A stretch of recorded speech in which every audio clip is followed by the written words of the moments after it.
My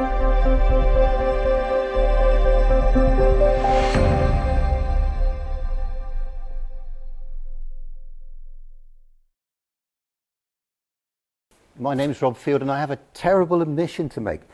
I'm not a plant scientist. I think, as Liz has alluded to, my background started in chemistry.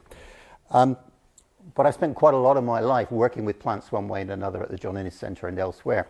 What I want to do today is just to take you on the journey that we've been on while we've looked at plants, got frustrated with plants, and looked at other opportunities that might reinforce some of what one might want to do in plants.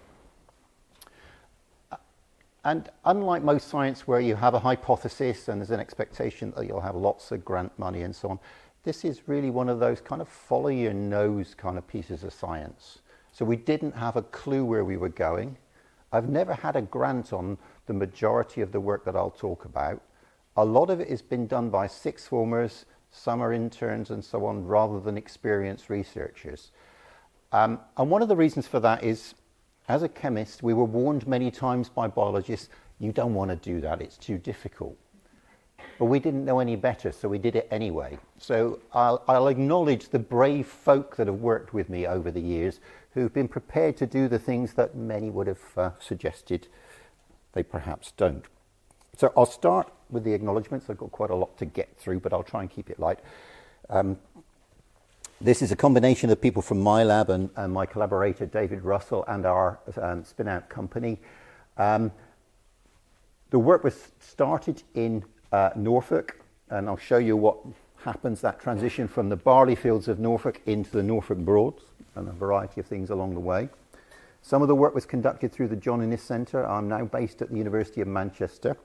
A lot of the work, again, particularly at the John Innes Centre, was underpinned by funding by the BBSRC, although at the time they didn't know they were funding the work. That's the best way of doing science, I feel. Okay. And if you look carefully here, some of the funding is a little odd. We've had money from the Broads Drainage Board and the Norfolk and District Pike Angling Club. Okay, so this is not your normal science, but at the end of the day, you go into science to do something interesting, to discover something new, to have some fun, because if it's not fun, you're not going to stick with it, right? So I'll give you a bit of a flavour of where we've been over the last 10, 15 years, I suppose. All right, so where to start? Starch, very important polymer of glucose. It makes up a very substantial proportion of the calories in the diet, coming in various forms, whether it's cereals or, in this case, bananas, potatoes, rice, bread. Clearly, it's used to make other recreational products along the way by fermentation as well, in addition to bioethanol, of course. So it's not all food from starch. And indeed, as we start to think about how we move away from oil-based feedstocks for industry, it's important to remember that actually starch is a serious bulk commodity. Even 10 years ago, it was about 5 billion tons a year globally. And there are a whole raft of things it's used for, many of which will be familiar on here, particularly on the foodie side perhaps. But it's also used for tableting in the pharmaceutical sector, seed coatings for agriculture, building materials. It's used to plasticize concrete. Concrete's very brittle. A bit of starch helps. Plastic alternatives, increasingly important. Hyperabsorbent material in babies' nappies, for instance. Okay? Paper and printing. Paper is cellulose, but actually it's very difficult to write on cellulose. So the finish on cellulose paper is often starch-based. And there are a whole variety of water treatments and detergents based in this space as well. So it's a seriously important material. So what is starch?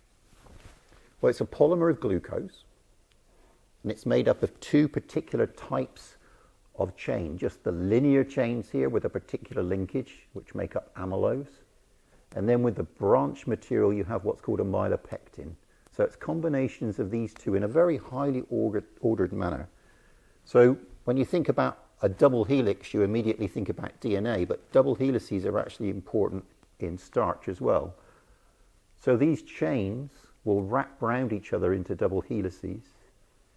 The helices will then stack to give a blocklet arrangement, and these blocklets can then organize themselves in a hierarchical manner so that you end up with this kind of striated structure where the stacked regions are crystalline and the pieces between the stacked regions are heterogeneous.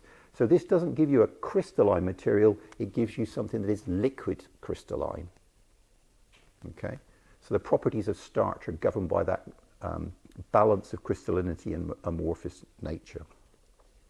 Now, starch from potatoes is very different from starch in barley, for instance. The properties are different, but the overall architecture is rather similar. And there's still much that we don't know about how plants make and break a starch granule. Clearly, some of that is in storage material in grain, which might sit there for many months. Some of it is produced in the leaf during the day and then metabolized at night when the lights are off and the plant's got no other source of glucose. But going forward, what we really want to be able to do is to manipulate the structure of starch to give us the properties we need for both food and industrial applications. Now, if you think about food, you might like your plate of chips, you might not like the calorific impact. So what you really want is the texture of a potato, but without the calories. So you want starch to degrade slowly. On the other hand, if you want to take grain and make bioethanol at scale, the last thing you want is starch that's going to degrade slowly. You want to be able to process it fast. So we need a spectrum of different starches with different properties, different rates of metabolism in different contexts. Can we do that? Can we manipulate the properties of starch at the level of the whole plant? Well, if you go back 150, 175 years ago, Gregor Mendel and his wrinkly peas, you'll all have come across this, I guess, in relation to genetics and heredity. Yeah? So what you buy from Birdseye as your table peas is a result of a naturally occurring mutation in pea starch metabolism. And what it does is make the starch in peas slightly more digestible, which means you go from starch to glucose quicker, which gives you sweetness. So the natural wild type peas are a bit dull to eat. Okay? So naturally occurring mutations can change the properties that we would want for particular applications. On the other hand, that's a result of random mutation. Trying to do this in a defined manner is tough. Many of my colleagues at the John Innes Centre have tried for many years. It's very easy to take this liquid, crystalline, soft solid that is starch and turn it into something that's a bit like a bullet. Okay? We've had real problem with the bread industry because the bullets that we make with our modified starches will break the stainless steel rollers in the mill. Okay? So it's easy to go the wrong way, but to get the subtleties out is difficult. And that's because most of the properties that you would want to associate with starch are a result of a combination of different genetic factors, not just one mutation or one change. So that's complicated. Now, starches are not the only important carbohydrates out there. So you can see here just the amylose structure, this alpha-1 4-linked glucose. Some plants, such as barley, will produce beta-1 3-linked structures or mixed linkage structures. So it's just the glucose polymer again, but the linkages are different, the properties are different, the biological activity is different. So barley, as opposed to wheat, for instance, produces beta-glucans, which are claimed to have all sorts of health benefits. This is what you'll see in your super malts and your Horlicks, and to some extent what you get out of beer, fortunately. And these beta-glucans are immune stimulants. So there's a lot of interest as to whether you can control or enhance the immune system in the body through diet. Why would you want to do that? Well, You're all familiar with the idea that actually we're really struggling with antibiotic resistance in microorganisms. The last thing we want to do is to develop more antibiotics. It'd be better if we didn't have to do that. If you could boost your immune system, you may be better able to deal with that microbial infection. So could we do that through food-based products? Can we manipulate plants to produce more of the correct carbohydrates for that immune activity? Not so easy. The plant cell wall contains some of these beta-glucans, but it contains so much else as well. So what you can see here, the big fibrils will be the cellulose running through, and then there'll be hemicelluloses spanning between those fibrils, the green material here. And then you've got pectin on top of that amongst other carbohydrates. So once again, making a simple series of mutations is complex. And we've also got to remember that the genome of these organisms is large. Some of the cultivars of barley, for instance, are hexaploid, so you've got multiple copies of the genes as well. So in many respects, on a numbers basis, doing mutagenesis in barley is more complicated than doing mutagenesis in the human genome. Okay? So there's always this consideration that the pinnacle of academic endeavor is medicine, but actually it undersells just how complicated plants are and just how much further we need to go yet before we can really control the materials that we've got in the field that are going into our diet, into animal feed, and so on. Now, as I said, I'm a chemist by background, so those of you who remember doing some chemistry in high school, right, you might design the experiment in the morning, do it in the afternoon, you might leave it overnight, but within 24 hours you've got an answer. Now, as a chemist then, working with barley with a generation time of several months, that just doesn't compute for me. I'm not that patient, unfortunately. So what we really wanted to do was to understand whether there are organisms out there that have some of the features that will be useful in plant biology, but which are easier to work with. Okay. Now, I remembered in primary school working with something called Euglena gracilis. So Euglena is a single-celled algae. You'll find it in your garden pond. You'll find it in every ditch that's going by the side of the road. It's a very simple organism in some respects. You'll see here for scale, this is the Euglena. This is a red blood cell, an E. coli for scale. So that cells are huge. So this is an organism that's been studied for a long time because it's very easy to work with by light microscopy. In fact, it was first studied by van Leeuwenhoek back in the 1600s when he first developed the microscope. It was very easy to work with because the cells are so big. It's a flagellar organism. You can just make out the flagellum here. The red part here is the eye spot, so it's a photoreceptor.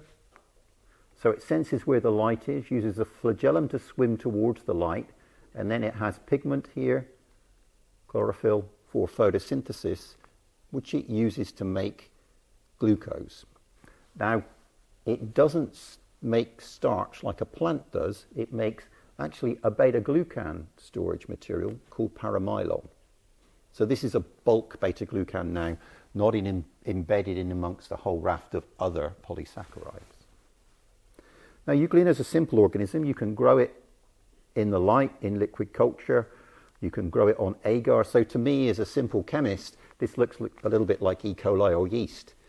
This should be really straightforward to work with, which is ideally what I'm looking for. I can't handle plants at times. It just takes too long. Okay. This must surely be simple. Now, Euglena has been looked at for a whole raft of reasons over the last few centuries. It's very rich in vitamin E, vitamin A, vitamin C, essential amino acids that the human body doesn't produce. It produces wax esters, which are of interest from the point of view of making biodiesel. It makes polyunsaturated fatty acids, which are really important for the development of the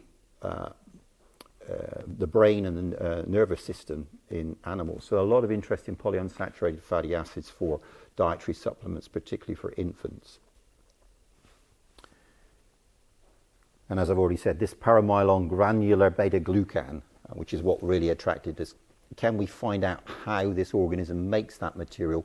Could we use some of the genes from Euglena to manipulate plants to get them to make granular beta-glucan? That was the direction of travel. You'll see it took us off in many different directions.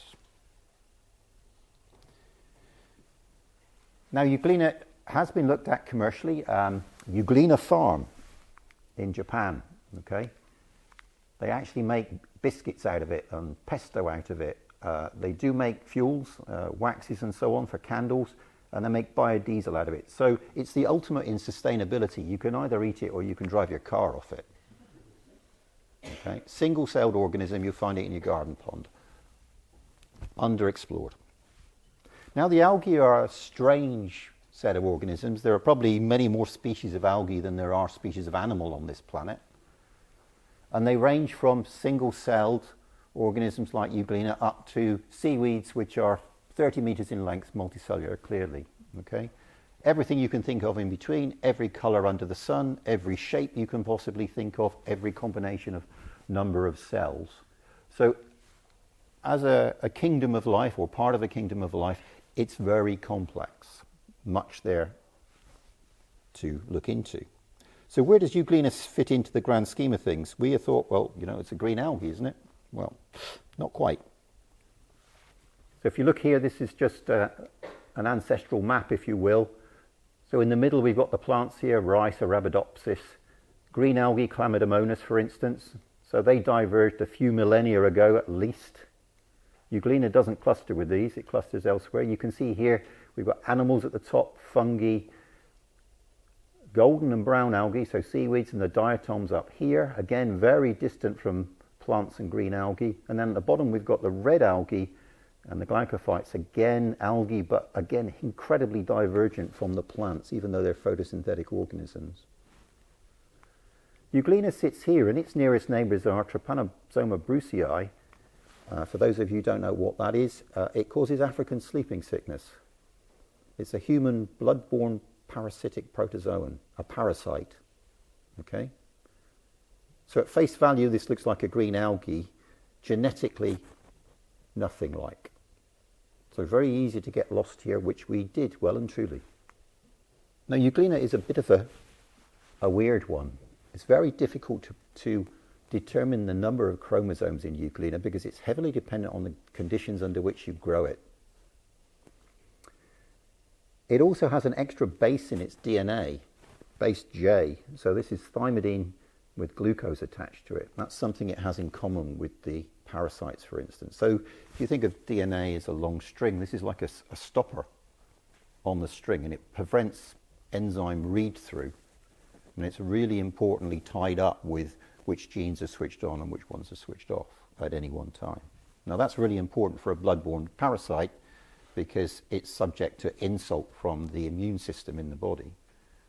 Why something from your garden pond needs to do this is far from clear. Without going into full detail, Euglena does transsplice its mRNA as well. So whatever you've got at the genetic level at the DNA level doesn't necessarily look at like what you get at the protein level. There's a bit of a disconnect because it swaps, it mixes and matches to make something slightly different. So looking at the genome is complicated. I'll comment again now on that in a moment. We've actually looked at the transcriptome, so the RNA sequence, just the genes that are switched on, and I'll go over that in a little detail. But the enormity of the problem really caused some problems, okay? So if you look here at genome size, the total amount of nucleic acid and the number of protein encoding genes, we've got E. coli down at the bottom and then yeast, which is a little bit more complicated. The trypanosomes of parasites here in the middle ground. Arabidopsis is a simple model plant. Not too bad. Chlamydomonas, actually slightly bigger genome, even though it's a single-celled organism than a multicellular plant, but slightly less proteins. Euglena's claim to have a genome of about 2 gigabase pairs, which is two-thirds of the size of the human genome, okay, which is a bit worrying. Single-celled organism from your garden pond, and we are walking, talking, sentient beings, but we're only 50% more complicated at the genetic level. Didn't see that one coming. But we have no idea how many proteins are encoded there in the first instance.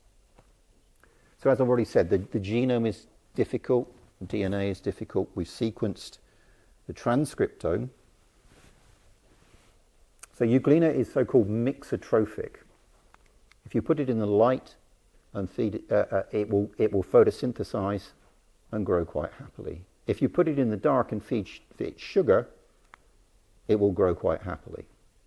So what we've done is to ask the question, how many genes, how many protein encoding genes in the light and in the dark? And the answer is it's around about 20,000 in each. But there's only about 10,000 in common. So the act of turning the light on or off essentially switches 10,000 genes off and 10,000 genes on.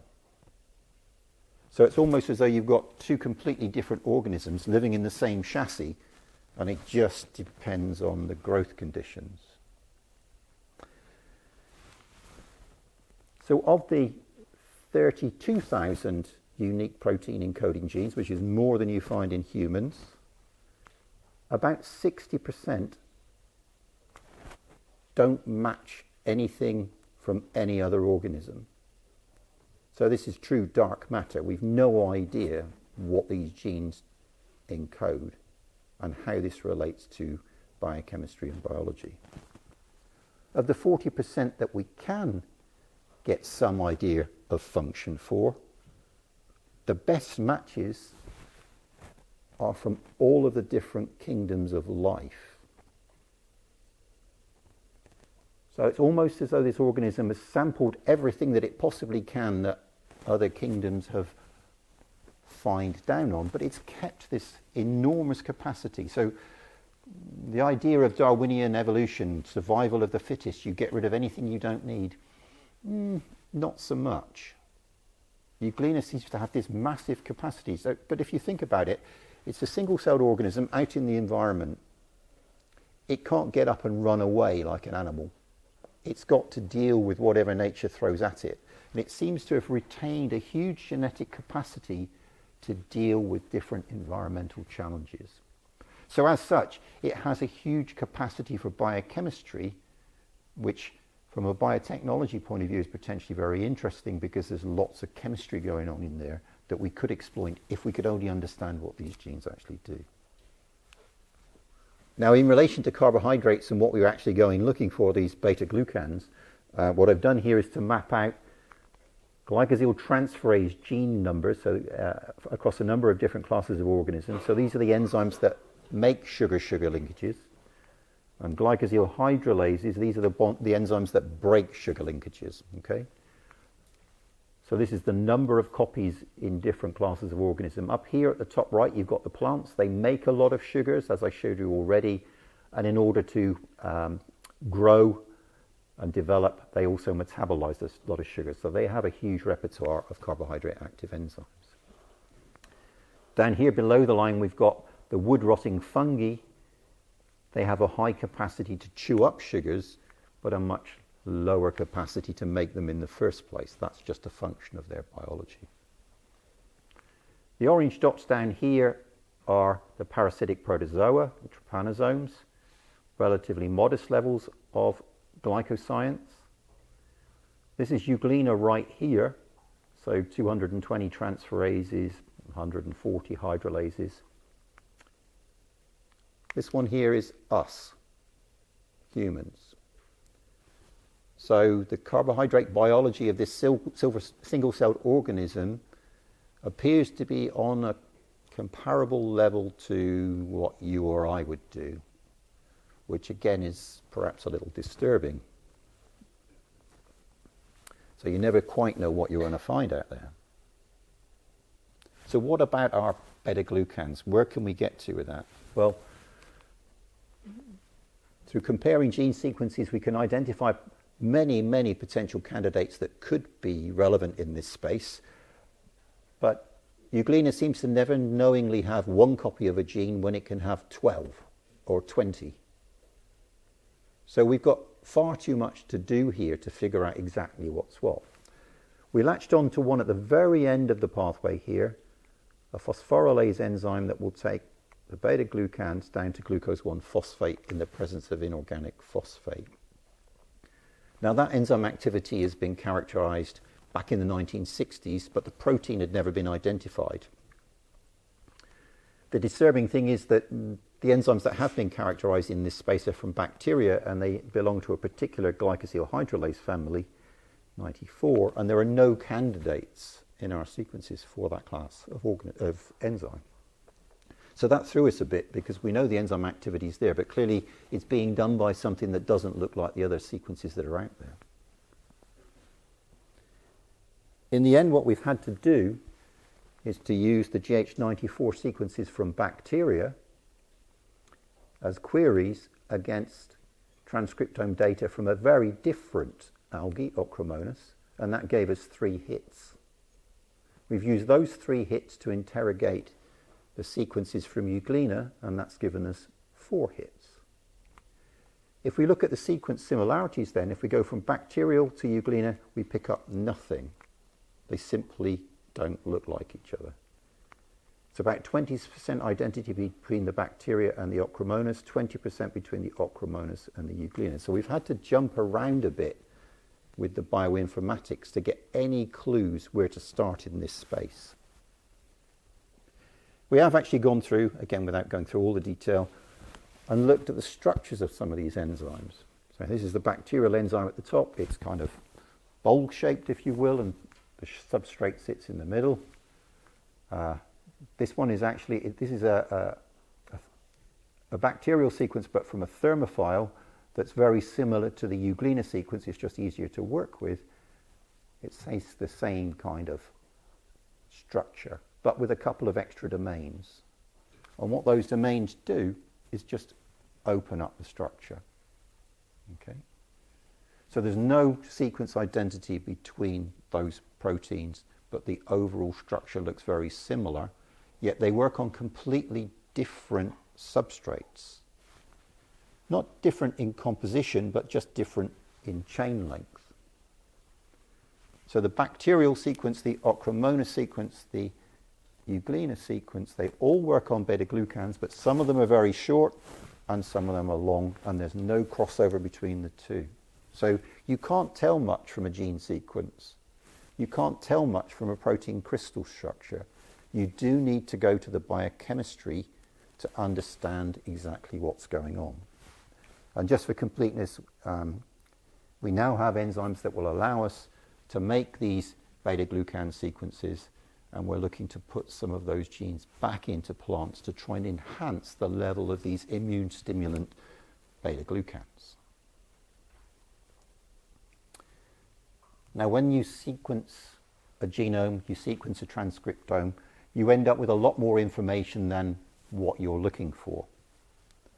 And what we stumbled across was a whole raft of other capabilities in Euglena. So looking at enzymes for lipid biosynthesis in the first instance, we actually came up with some others as well. So lipid biochemistry is based on coenzyme A and acyl carrier proteins that contain part of the coenzyme A structure here.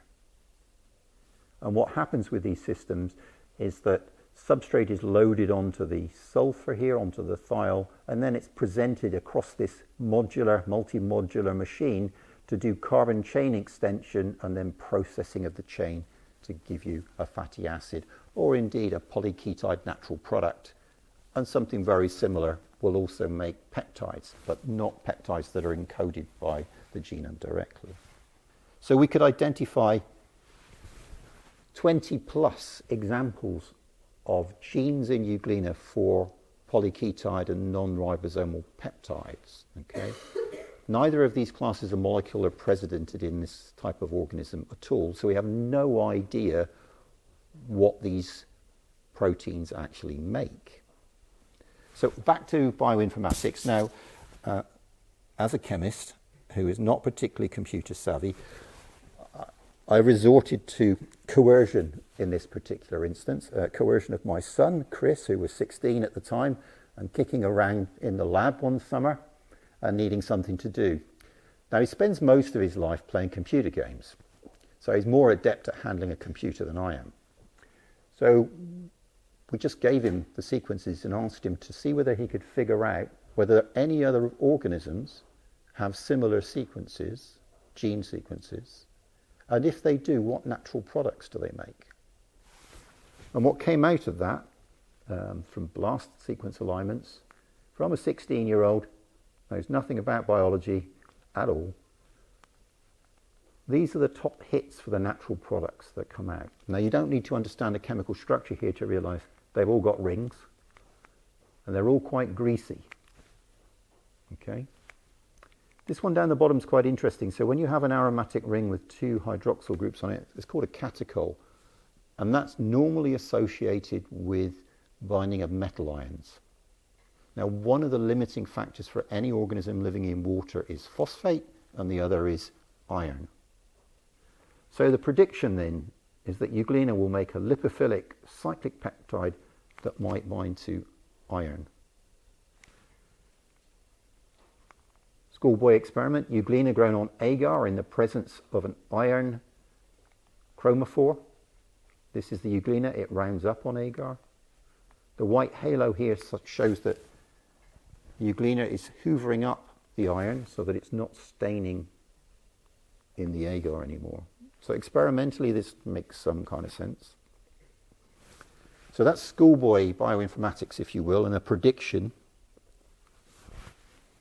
Several years later, painstaking cell culture extraction fractionation, a PhD student, Mohammed Al-Doumi, working with my collaborator Ganazan at UEA, isolated lipophilic cyclic peptides with a capacity to bind iron from Euglena.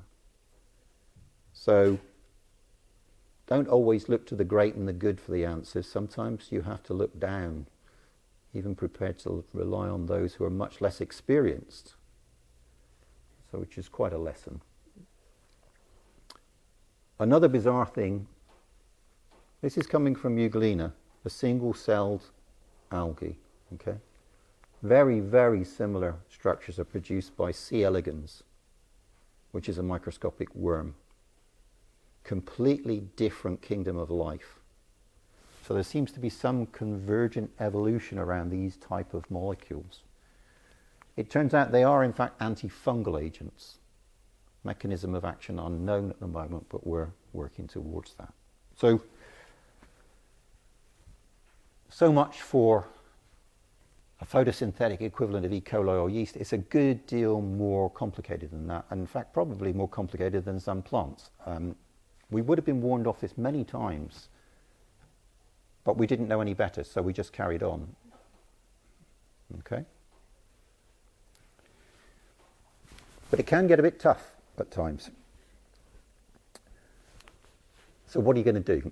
Well, when it gets tough, the tough go fishing. All right. This will all join up as we go through. So this is my good friend and long-term collaborator, Martin Razek. Martin's a keen angler. And this was work being conducted, as I said, in Norfolk. So those of you who are not familiar with Norfolk, over here. Low-lying waterways, the Norfolk Broads. So the Norfolk Broads are actually not naturally occurring. They're man-made. They're a result of peat digging in the 11th and 12th century. Okay? So they're very shallow waterways, 1 to 2 meters deep. They're very vulnerable to temperature and salinity changes. You can see it's very close to the ocean here. There's a lot of salt seepage through the shingle banks and so on. So this is brackish water. It's not tidal, it's certainly not marine. Now this is a haven for high-end fishing. It's a major money spinner for the local economy, as is tourism, boats and holiday cottages and the like. Very pretty area. But on a bad day, it's not quite so pleasant. Okay? So there are recurring problems of algal blooms, a golden algae in this case, which really turns the water really quite golden, that result in fish kills. Now, if you're an angler and you've paid good money to go fishing, you ain't going to be best pleased if you pitch up and it looks like that. Equally, if you've got a holiday cottage, you don't want a bunch of dead and stinking fish right outside. So this is a major issue locally in the Broads. Algal bloom, single-celled microorganism, Prymnesium parvum. It's one of the haptophytes. Rather than green chlorophyll, it has a slightly different chromophore for photosynthesis, and that's where the gold colour comes from. And when the cell count goes up in a bloom, that dominates the colour of the water. Now, this is normally a marine organism. It can get away with living in the Norfolk Broads because they're brackish, there's a certain amount of salt present, but it doesn't live everywhere. It's not just a parochial problem in Norfolk, it is actually a worldwide problem. Most recently on the Oder River in Poland, where hundreds of kilometers from the Baltic, they had major problems with hundreds of tons of fish kills. This is a couple of years ago now. Okay. The problem here is a result of a very, very hot summer. Probably global warming is not helping. The water levels are much, much lower than normal, but clearly all the salts in the water have gone nowhere. So the salt concentrations increase. So although this is a long way from the sea, all of a sudden the local environment is behaving much more like it's the sea than it would normally do. So the Prymnesium is now happy, and off it goes. So how do you deal with an algal bloom? So we've been working with the Environment Agency, and their normal solution here is, they can see there are fish in the water that's struggling, they'll put nets in the water, they'll take the fish out, they'll put them in a truck, they'll drive it down the road, and then they'll put them back in the water again. It's a little bit primitive, really. They don't know what's causing the problem. They don't know whether they're transporting the problem into pristine water by doing this, because they've got no measure of what's going on. Now, my colleague Martin happened to be out on the riverbank one Sunday morning talking to the anglers. He made the fatal mistake of telling them that he was a scientist. So their response is immediately, well, you're a scientist, surely you can do something about this. We're chemists, we don't know much about algae. Where do you start? On the other hand, this is a public problem, and there's clearly a role for science, but we don't quite know what it is. So we'll kind of scratch the surface and see where it goes. It turns out that Prymnesium produces a horrendous toxin. So this is a 95 carbon molecule, all right? Cyanide has got 1 carbon, penicillin's got 5 or 6, aspirin's got 7 or 8, okay? This is 95. Why would a single-cell organism make anything as complicated as this? No idea. It's hugely toxic at nanomolar concentrations, and you only get 40 micrograms per litre when the organism is grown under optimal lab conditions. So it produces vanishingly little, but it's hellishly toxic. Specific to gill-breathing organisms. It's not toxic to humans. The reason for that is this part of the molecule in the middle. This polyether structure is a so-called ionophore. So this will insert into the membranes of the cells in the gills, and this ionophore then unbalances the sodium-potassium gradient, and that sodium-potassium gradient is essential for uptaking oxygen. So fish in contact with this suffocate because they're no longer able to breathe, quite literally. So you see the fish rolling around on the surface of the water, listless, gasping for air. The eels, on the other hand, are often the first sign that there's a problem, because actually they get out of the water and go across land. So the first sign of a bloom is eels in the farmland. Quite bizarre. Now there's a lot in this molecule. I don't expect you to understand the detail. There's a lot of functionality in here that you would find in contemporary pharmaceuticals. It would be fantastic if we could figure out how nature makes these complex double bonds, triple bonds. How does it install chlorine? How does it make these polyethers with lots of stereochemistry? Okay, so we're working towards that goal at the moment. Now, in order to do that, of course, we've got to be able to grow the organism in the lab. First of all, we need to find a source of the organism. Sampling the waters of the Norfolk Broads. I had all sorts of fun trying to charge boat hire to the John Innes Centre. It didn't go down very well. Of course, you've always got someone in the group who takes sampling the waters a little too literally. No guesses as to which one of these people is the Cambridge graduate. Okay, so we've isolated the organism. We can grow it in the lab. And we've developed some chemistry, so-called contemporary click chemistry. We all may be familiar that the Nobel Prize was awarded for click chemistry recently. These triple bonds are very uncommon in nature, and we can get them to react with azides in the presence of copper to give fluorescence. So we have a simple test now for the toxin, which has not existed before. So that's a big step forward for monitoring for the Environment Agency. However, the organism doesn't grow very well in the lab. It's okay for a few days, and then overnight it will literally go from golden to colourless. And we thought somebody was playing a trick on us because this just looked like distilled water. We couldn't quite understand what was going on. In the end, we went back and started to study samples here by electron microscopy. So this is a section through Prymnesium. It looks much like a plant cell with the vacuole, the nucleus, chloroplasts. In this instance, it's got scales around the outside on the surface of the organism. Now, with the strain we isolated from the Norfolk Broads, there are a number of anomalies here. First of all, we can see a huge number of very, very large mitochondria, which is normally a sign of a stressed cell. We've now got more vacuoles, we've still got chloroplasts, we've got no nuclear envelope. But we have these icosahedral structures.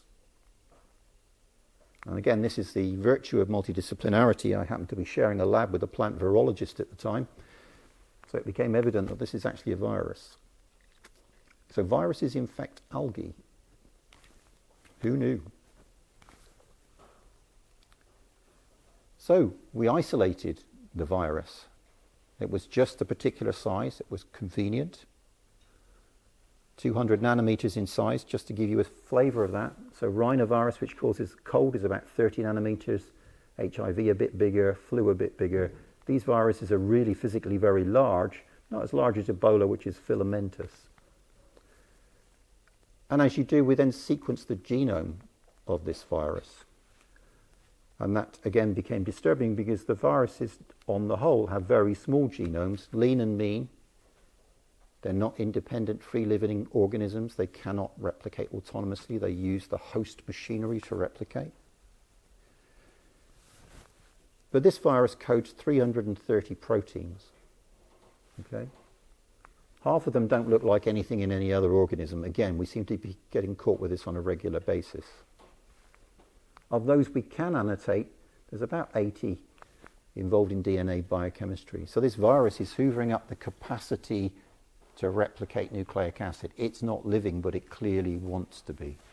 There's more proteins here than in some small bacteria.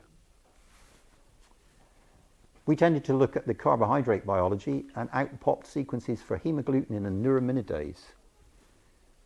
Anybody come across hemagglutinin and neuraminidase before? Where would you find that? H1N1, H5N1, influenza. Have we contaminated our samples? Paranoia. Influenza has a hemagglutinin, which is a carbohydrate binding protein, so that it can bind to the epithelial airways. It gets into cells and replicates. Then it needs to release itself from the sugars, the sialic acids, which I'll show in a moment. The neuraminidase clips those sugar off so the daughter virions can escape. So what on earth has this got to do then with an organism from the Norfolk Broads? We can't find this N-acetylneurominic acid in Prymnesium. So not this one, but we can find this one, KDN. So a subtle difference, an alcohol instead of an acetamide. So it's almost as though there are some parallels here between what goes on in your lungs and what goes on out in the waterways. So we think what happens here is that as the algal numbers take off, the virus that is infecting the algae senses what's going on in the waterway. As the cell count goes up, the nutrients in the water column disappear, the oxygen partial pressure drops, the pH goes up, the virus is stressed, it thinks it's time to replicate and get out, which it does, lysing the algae, liberating the toxin, which kills the fish. So for the last 40 years, the Environment Agency have been focused on the toxic algae. Actually, we don't think they're really a problem unless they're infected with virus. So it's really important to look beyond the obvious at times. And just for comparison here, you can see here, this is from a satellite, as you might imagine, the UK, Scandinavia. What you can see here is the result of the crash of an algal bloom following viral infection. This is Emiliania huxleyi, related to Prymnesium. So now you're talking about algal blooms. This is again a carbohydrate recognition event, but now this occurs on a 100-kilometer scale rather than microns to millimeters in your lungs. But the same basic principles of carbohydrate recognition controlling life cycle apply. What about viruses in the ocean? So current thinking from major sequencing programs from ships going around the globe is that there are around about 10 to the 31 viruses on the planet. So that's 100 million times more than there are stars in the universe. 10 to the 28 viral infection events per second. Okay. Nearly all viruses or phages infect microorganisms and not animals. So the control of bacterial populations, fungal populations is heavily dependent on viruses and phages. So viruses are not all bad news. You've just got to be careful about which ones you get caught with. So this didn't go where we were expecting. Lots of discovery science. We're feeling really quite pleased with ourselves. But when you're dealing with stakeholders, you always have to be careful. Because your expectations are not what everybody else's are. We're dealing with the angling community. All they want to know about is what's causing their fish to die and what are we going to do about it. All right, fine. So let's do that outreach bit. Where are we going? Right, so we're now working in a national park. The answer isn't we can throw algicide around. We will never be allowed to throw chemicals into the Norfolk Broads, right? So we've got to come up with a solution that's going to be practical and traceless and not have a lasting environmental impact. Now, it turns out these waterways are extremely shallow, very sensitive to environmental conditions, whether that's agricultural runoff at one level, a hot summer on another level, global warming causing problems. Aeration in the water is a problem, routinely, and the solution the Environment Agency used for that is hydrogen peroxide. Okay? So hydrogen peroxide, which many of you will come across, I guess, it will break down to water and oxygen, and that's how you put oxygen into water. You don't bubble oxygen gas, which is potentially explosive. Okay? Now, hydrogen peroxide comes in a variety of forms. Lab-grade hydrogen peroxide, it will stain your fingers white quite easily. Maybe you've all done that in an undergraduate lab. But 7% hydrogen peroxide, I think it is hair bleach. 3% is teeth whitener. Okay? And what the Environment Agency are using is less than 3%. So we thought, okay, well, if you're using that to aerate the water, if we just ramp up the concentration a little bit, can we use it to destroy the algae, destroy the toxin, oxidatively. So this is when the fun starts. This is no longer an experiment in a test tube. This is an experiment in a waterway. Okay? Signs out for the local villagers who panicked when they saw this. Here we go. Health and safety. We're now using 50-gallon drums, but bear in mind this is teeth whitener. Nothing more toxic. But this is what the drums say, and they require full hazard suits to be worn and face masks. This is somebody from the lab thinking, what on earth are you doing? Literally teeth whitener. Okay, bubbled into the water. The result of that, you get a bit of scum on the surface of the water. As you destroy algae, the lipids come out and form emulsions, and that's what this looks like. But ultimately, the swans and ducks are happy, the insects are happy, whether they're in or on the water. If you look closely, you can see a stickleback here. The fish are fine. We're not doing any damage to anything we don't want to do damage to, but from careful PCR analysis, we know we've got rid of the algae. From mass spec analysis, we know we've got rid of the toxin. So simple, practical solutions. We've rewritten the policy documents for the Environment Agency, how to mitigate a bloom and how to manage the waterways. The biggest problem we had in doing these experiments, Natural England were perfectly happy, it was the boat owners. Now, this boat was indeed white when it started. Not all of the boats in Broads are white, so we were required by the Broads Authority to paint a plank of wood red and demonstrate that repeated treatment with peroxide did not dye the wood. Okay. So the hurdle here, no matter what your environmental concerns are, is the boat owners and colour of the boat. So we've overcome those problems. It's all gone forward. We've had some fun along the way. It's taken us in a lot of directions we didn't expect to go into. Hopefully I've given you a flavour that actually sometimes just following your nose can bring some interesting opportunities and challenges. It's a bit of a continuum between plant science, microbial science and medicine, and it's always useful and interesting to look over the borders at all. It's not either or, but the way forward is about solving problems in the real world, and that's multidisciplinary. And without doubt, plant science has a key role to play in that. So I've said enough for now. I will close there. Final thoughts. Be careful what you go looking for. You never know what you might find. I hope you all have fun going forwards, and I shall leave it there and let you get to your coffee. Thank you very much.